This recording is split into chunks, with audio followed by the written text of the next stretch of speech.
নমস্কার, কাকলিস কুকিং হাবে নতুন আরেকটি ভিডিওতে আপনাদের সবাইকে আবারও স্বাগত। আজ আমি কাঁচা আম দিয়ে ভীষণ মুখরোচক একটা রেসিপি আপনাদের সাথে শেয়ার করব, যেটা আপনারা যেমন গরম ভাতে খেতে পারবেন, তেমন রুটি পরোটার সাথে সাইড ডিশ হিসেবে বা ডালের সাথেও সাইড ডিশ হিসেবে রাখতে পারবেন। তাহলে চলুন বানিয়ে ফেলি। রেসিপিটার জন্য আমি দুটো বড় কাঁচা আম নিয়েছি। আম দুটোকে বেশ কিছুক্ষণ জলে ভিজিয়ে রেখেছিলাম, তারপরে খুব ভালো করে ধুয়ে জলটা ঝরিয়ে নিয়েছি। এই রেসিপির জন্য দুটো আমই আজ আমি কাজে লাগাবো না, আমি একটা আম পুরোটা নেব আর একটা আমের অর্ধেকটা নেব। এবার আমি আম দুটোর খোসা একটু মোটা করে ছাড়িয়ে টুকরো করে কেটে নেব। আপনারা তো কাঁচা আম দিয়ে বিভিন্ন রকমের আচার চাটনি বানিয়ে খাচ্ছেন। আজ আমি যে রেসিপিটা আপনাদের সাথে শেয়ার করছি সেটা কিন্তু এই সব কিছুর থেকে একদম আলাদা এবং একদম ভিন্ন স্বাদের। পুরো রেসিপিটা একবার যদি দেখেন তাহলেই আপনাদের জিভে জল এসে যাবে। তাই প্রচণ্ড গরমে মুখে স্বাদ বদল করার জন্য অন্তত একবার আমার আজকের এই রেসিপিটা ট্রাই করবেন। এখন মিক্সির আমি একটা জার নিয়ে নিলাম। এর মধ্যে আমি নিয়ে নিচ্ছি 3 চা চামচ পোস্ত। এখানে পোস্তর পরিমাণটা আমের পরিমাণ মতো বাড়িয়ে কমিয়ে নেবেন।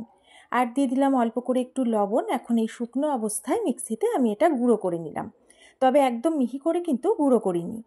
এবার আমি এর মধ্যে দিয়ে দিলাম একটা কাঁচা লঙ্কা। লঙ্কাটা আপনারা আপনাদের স্বাদ বুঝে দেবেন। আর দিচ্ছি 3.5 চা চামচ মতো নারকেল কোড়া। এখানে আমি ডেসিকেটেড নারকেল কোড়া দিয়েছি, আপনাদের কাছে ফ্রেশ নারকেল থাকলে সেই নারকেল কোড়াই দেবেন। এবারে অল্প অল্প করে জল দিয়ে আমি এই নারকেল কোড়া, পোস্ত আর কাঁচা লঙ্কাটাকে বেটে নিলাম।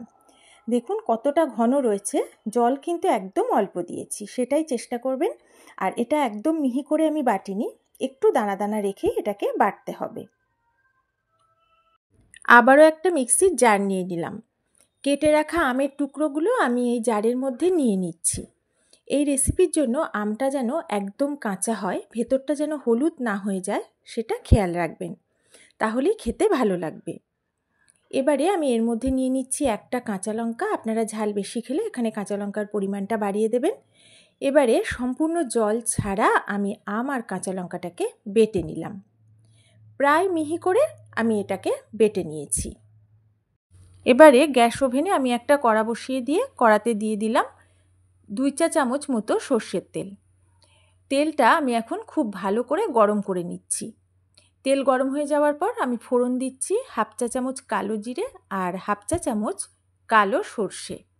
যতক্ষণ না সর্ষেটা চটপট করে ফুটে ওঠে ততক্ষণ একটু নাড়াচাড়া করে আমি ফোড়নটা ভেজে নিলাম। সুন্দর ফোড়ন থেকে গন্ধ বেরোচ্ছে। এখন আমি আম বাটাটা তেলের মধ্যে দিয়ে দিচ্ছি। পুরো আম বাটাটা তেলে দিয়ে দেওয়ার পরে আমি গ্যাসের ফ্লেমটা মিডিয়ামে করে একটু নাড়াচাড়া করে তেলের সাথে এটা প্রথমে একটু মিশিয়ে নেব। খুব বেশিক্ষণ কিন্তু ভাজবো না। এটা মেশানো হয়ে যাওয়ার সাথে সাথেই আমি যে পোস্ত, নারকেল আর কাঁচা লঙ্কা বেটে রেখেছিলাম সেই বাটা মশলাটা এর মধ্যে দিয়ে দিচ্ছি।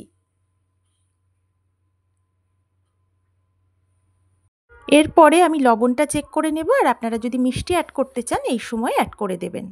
বাটা মশলাটা আমি আমের পেস্টের সাথে এবার মিশিয়ে নিচ্ছি। গ্যাসের ফ্লেমটা মিডিয়াম টু হাইতে করে দিয়েছি।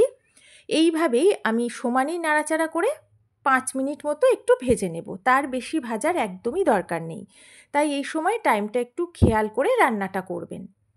এইভাবে নাড়াচাড়া করতে করতে এটা কিন্তু একটু শুকিয়েও আসবে। প্রচণ্ড গরমের দিনে এই আম বাটা রেসিপিটা যদি দুপুরবেলা ভাতের সাথে থাকে তাহলে খেতে যেমন আপনাদের ভীষণ ভালো লাগবে, তেমন এটা খেয়ে আপনারা ভীষণ তৃপ্তিও পাবেন। তবে অবশ্যই পোস্ত, নারকেল বাটা দিয়েই এটা করার চেষ্টা করবেন। পোস্তর বদলে তিল বাটা বা চারমগজ বাটা এগুলো কিন্তু ব্যবহার করবেন না। 5 মিনিট মতো প্রায় আমি এটাকে ভেজে নিলাম।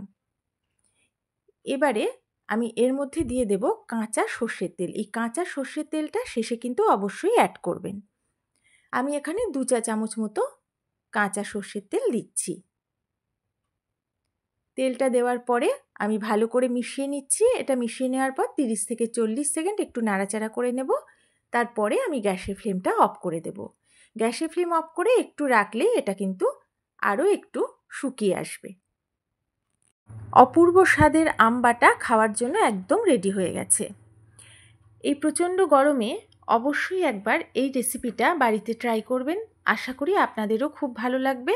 আর কেমন লাগলো সেটা আমাকে কমেন্ট করে কিন্তু জানাতে ভুলবেন না। যদি আমার ভিডিওটা ভালো লাগে ভিডিওতে একটা লাইক করবেন, কমেন্ট করবেন, পারলে একটু শেয়ার করবেন। আর নতুন বন্ধুরা আমার ভিডিও ভালো লাগলে বন্ধু হয়ে পাশে থাকবেন। আমি উপর থেকে অল্প করে একটু কাঁচা সর্ষের তেল ছড়িয়ে দিলাম। খাওয়ার আগে উপর থেকে একটু কাঁচা সর্ষের তেল ছড়িয়ে খেলে এটা খেতে কিন্তু আরও ভালো লাগবে। তবে আপনারা যদি না চান এটা স্কিপ করে দেবেন। তাহলে আজকের মতো আমি বিদায় নিচ্ছি। আবার সুন্দর কোনো রেসিপি নিয়ে তাড়াতাড়ি চলে আসব। সবাই খুব ভালো থাকবেন, সুস্থ থাকবেন।